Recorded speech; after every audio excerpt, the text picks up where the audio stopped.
کیا آپ کے ساتھ بھی ایسا ہوتا ہے کہ آپ کسی کام کا ارادہ کرتے ہیں اور اس کے پلانس بھی بنا لیتے ہیں، پورے جوش سے کام کرنے بیٹھ بھی جاتے ہیں، لیکن 5 منٹ بعد آپ کا ہاتھ خود بخود موبائل کی طرف ہو جاتا ہے اور آپ یوٹیوب شارٹس یا انسٹاگرام اسکرول کرنے میں پھنس جاتے ہیں؟ پھر گھنٹوں بعد جب آپ کو ہوش آتا ہے تو صرف پچھتاوا ہوتا ہے، یہ میں نے کیا کیا۔ کیا آپ کو لگتا ہے کہ آپ لیزی ہو؟ نہیں، اصل میں آپ کا دماغ آپ کے ساتھ ایک گیم کھیل رہا ہوتا ہے۔ آج میں اس ویڈیو میں بتاؤں گا کہ کیسے آپ اپنے برین کو ری پروگرام کر سکتے ہیں تاکہ آپ کام صرف شروع نہ کرو بلکہ آپ اس کام کو ختم بھی کرو۔ میں آپ کو وہ سیکریٹ بتاؤں گا جو نیورو سائنس اور قرآن دونوں کنفرم کرتے ہیں۔ دیکھو، دراصل یہ آپ کے برین کا ایک نیورولوجیکل اوائیڈنس لوپ ہے۔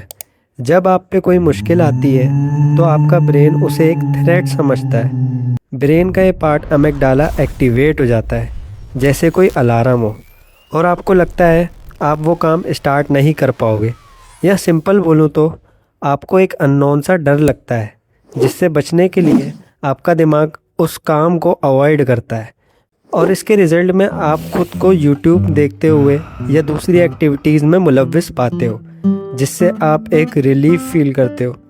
یہ آپ کے دماغ کا ایک سسٹم ہوتا ہے۔ جب آپ کے دماغ کو لگتا ہے کہ یہ چیز میرے لیے خطرہ ہے تو آپ کا دماغ فوراً ریلیف کی طرف آپ کو پش کر دیتا ہے۔ یہ بالکل ایسا ہے کہ آپ کے سامنے شیر آ گیا، اب آپ تب تک بھاگتے رہو گے جب تک آپ کو یہ لگے کہ وہ شیر آپ کو نقصان نہیں پہنچا سکتا، اور جیسے ہی آپ اس شیر سے دور ہو جاؤ گے تو آپ سکون کی سانس لو گے، یعنی آپ کو ریلیف ملے گا۔ بٹ جن لوگوں کے اندر یہ پرابلم زیادہ ہوتی ہے وہ اسی ریلیف کی وجہ سے چیزیں اوائڈ کرنے کی عادت کو اپنے اندر مضبوط کر لیتے ہیں۔ مطلب بھلے سے وہ کام آپ کے لیے نقصان دہ نہ ہو، بٹ آپ کا دماغ اسے ایک تھریٹ کی طرح سمجھنے لگ جاتا ہے اور آپ خود بخود اس کام سے دور بھاگنے لگ جاتے ہو، اور رزلٹ آپ کبھی بھی وہ انسان نہیں بن پاتے جو ایکچوئل میں آپ کا ڈریم ہوتا ہے۔ میں نے ٹک ٹاک پہ ویڈیو بھی بنائی تھی کہ جو آپ کا ڈریم ہے وہ آپ کی تقدیر میں آلریڈی لکھا ہوا ہے۔ اب بات کرتا ہوں ایک کڑوے سچ کی، جن لوگوں میں بھی شامل ہوں، پرفیکشنزم۔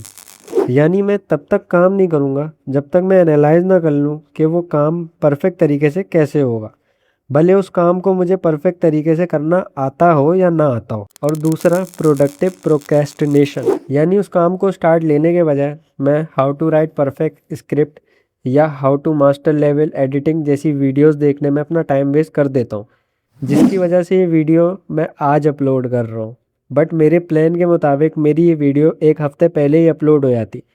اسٹڈیز کے مطابق کوئی بھی ٹاسک شروع کرنے سے پہلے ہم اتنی پاسبلٹیز بنا لیتے ہیں کہ ہمارے دماغ کو لگتا ہے کہ جو کام ہم کرنے جا رہے ہیں وہ بہت مشکل ہے، بٹ اصل میں وہ کام اتنا بھی مشکل نہیں ہوتا جتنا مشکل ہم اس کام کو سمجھ رہے ہوتے ہیں۔ چلو اسے قرآن سے سمجھتے ہیں۔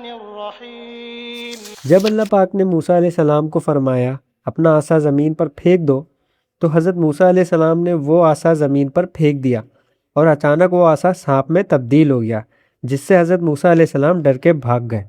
یہ ہماری لائف میں بالکل ایسے ہی میل کھاتا ہے کہ ہم پورا ارادہ کر لیتے ہیں کسی بھی کام کا، پر جیسے ہی ہم وہ کام کرنے بیٹھتے ہیں تو ہمارا امیگڈالا ایکٹیویٹ ہو جاتا ہے اور ہم اس کام سے جان چھڑانے کی کوشش کرتے ہیں۔ پھر اللہ پاک نے حضرت موسیٰ علیہ السلام سے کہا، اسے اٹھا لو، ڈرو نہیں، میں تمہارے لیے اسے واپسی نارمل کر دوں گا۔ دیکھیں، قرآن کا ہر ایک لفظ ہمارے سمجھنے کے لیے ہے۔ اللہ پاک نے پہلے فرمایا اسے اٹھا لو، یعنی جو آپ کام کرنے بیٹھے ہو اسے اسٹارٹ کرو، یعنی پہلا قدم لو جب آپ کام کرنے بیٹھ جاؤ۔ پھر اللہ پاک کہتے ہیں ڈرو نہیں، یعنی آپ نے وہ کام کرنا اسٹارٹ کر دیا۔ اب اگر آپ کے مائنڈ میں کسی بھی قسم کا ڈر آ رہا ہے تو ہار نہ مانو، اس ڈر سے مت ڈرو۔ نیورو سائنس بھی یہی کہتی ہے کہ جو بھی کام آپ اسٹارٹ کرو تو شروع کے 5 سے 10 منٹ اس کام کی آؤٹ کم کے بارے میں مت سوچو، اور اگر آپ نے ایسے ہی اپنا کام اسٹارٹ کر لیا تو آپ دیکھو کہ واقعی وہ کام اتنا مشکل نہیں ہے جتنا مشکل وہ کام آپ کو لگ رہا تھا کرنے سے پہلے۔ بالکل ایسے ہی جیسے حضرت موسیٰ علیہ السلام نے اس سانپ کو ہاتھ میں لیا تو حضرت موسیٰ علیہ السلام کا ڈر ختم ہو گیا۔ یہی طریقہ ہے آپ کے دماغ کے اس لوپ کو بریک کرنے کا۔